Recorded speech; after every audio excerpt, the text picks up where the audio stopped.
नमस्कार मित्रांनो, माया फूड कार्टमध्ये तुमचं सर्वांचं स्वागत आहे. आजच्या रेसिपीचं नाव आहे फ्रूट कस्टर्ड. त्यासाठी लागणारं पहिलं साहित्य म्हणजे दूध. मी 5 लिटर दुधाचं करत आहे कारण की आज माझ्याकडे हळदी कुंकू आहे. हे दूध मी तापवत ठेवलेलं आहे. एक उकळी आल्यानंतर मला त्यामध्ये प्रीमिक्स घालायचं आहे. त्या प्रीमिक्ससाठी मी एक तोप घेतलेला आहे. त्यामध्ये 1/4 गरम पाणी घेतलं आहे. त्यामध्ये मी कस्टर्ड पावडर मिक्स करणार आहे. मी 2 टाईपचे प्रीमिक्स कस्टर्ड पावडर आणलेले आहेत. हे दोन्ही ब्रँड एकदम मस्त आहेत. दुसरा तोप घेतला आहे. त्यामध्ये तोपभर सब्जा भिजत टाकलेला आहे. तुम्ही पाहू शकता ते मस्त फुललेले आहेत. आणि 5 लिटर दुधासाठी मला 2 पॅकेटं कस्टर्ड पावडर लागलेलं आहे. म्हणजे 250 पाव किलो असं मला लागलेलं आहे पावडर. आता ते हळूहळू त्या गरम पाणीमध्ये आपल्याला मिक्स करायचं आहे. आणि त्यामध्ये लम्स अजिबातही ठेवायचे नाही आहेत, नाहीतर कस्टर्डमध्ये सुद्धा लम्स राहतील आणि मग ते बरोबर नाही लागत. मी जेव्हा 1 लिटरचं बनवते त्यात मी 1 चमचा मिल्क पावडर टाकते आणि 1 चमचा कॉर्नफ्लॉवरचं टाकते. त्याच्याने मला जर जाड हवं असेल तर मी त्याच्याने कस्टर्ड जाड होण्यासाठी कॉर्नफ्लॉवर आणि मिल्क पावडर वापरलं जातं. मला नॉर्मल हवं आहे, नॉर्मल थिकनेसचं. तुम्ही पाहू शकता की ह्यामध्ये अजिबातही लम्स नाही आहेत. आता ते हळूहळू आपल्याला गरम दुधात सोडायचं आहे. एक गोष्ट लक्षात ठेवा, उकळी आल्यानंतरच सोडायचं आहे, त्याशिवाय नाही सोडायचं आहे. आणि ते हळूहळू सर्क्युलर मोशनमध्ये हलवत राहायचं आहे, जेणेकरून त्याच्यामध्ये लम्स राहता कामा नये आणि आपले खाली करपताही कामा नये. कारण की स्टीलचा तोप वापरला आहे म्हणजे तो पातळ असतो, त्याच्यामुळे लागण्याची भीती असते. बाय चान्स जर तुमचा लागला तर तुम्हाला एक ट्रिक सांगते.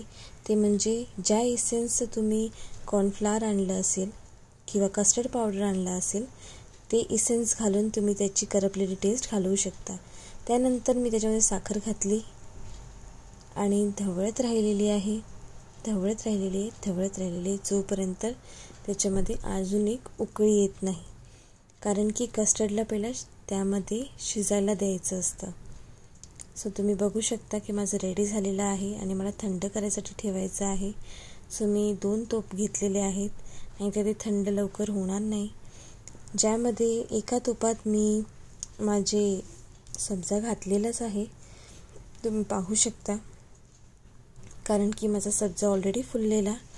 सो मी एका तोपात सब्जा घालून ठेवलेला आहे, जेणेकरून दोन्ही तोपर्यंत मी माझी हळदी कुंकूची तयारी केली, म्हणजे रांगोळी काढून घेतली. नंतर मी पुन्हा तयारीला लागली, ते म्हणजे माझे फ्रूट्स. मी 6 ॲपल घेतले, ते बारीक बारीक असे कट करून घेतले. त्यानंतर मी डाळिंब वापरला आहे, केळी वापरली आहे आणि ग्रेप्स वापरले आहे. तुम्ही तुमच्या आवडीची फळं वापरू शकता. फक्त एवढंच लक्षात ठेवा की आंबट फळं घालू नका, त्याच्याने कस्टर्डची टेस्ट जाऊ शकते आणि कस्टर्ड आपला बरा लागणार नाही. मोस्टली हीच फळं घालतात कस्टर्डमध्ये. मी वेलची केळी घेतली आहे, कारण की नॉर्मल केळी कशी जास्त पिकली असतील की मग ती विरघळतात कस्टर्डमध्ये आणि मग कस्टर्डचा टेस्ट चेंज होऊ शकतो. म्हणून शक्यतो वेलची केळी भेटली तर ती घाला, त्याच्याने आपल्या दाताला पण लागतात ती आणि एकदम मस्त होतो कस्टर्ड आपला. तुम्ही पाहू शकता आता माझा कस्टर्ड रेडी आहे, तो फ्रीजमध्ये ठेवायचा आहे. त्याच्यानंतर तुम्ही माझी हळदी कुंकूची तयारी बघू शकता. मी एस्टरची फुलं आणलेली आहेत. त्यानंतर चॉकलेट्स पोरांसाठी, चिक्की म्हणजे वडी, हलवा आणि हे आमच्यामध्ये छोलेचे शिजलेले ग्रेन्स ठेवतात. कारण की आम्ही गोव्याचे आहोत तर आमचं ती प्रथा आहे. हळदी कुंकूला ते असायलाच पाहिजे. आमचं पेट बघितलात, माझे वाण बघितलात, शिवाजीराजे बघितलात.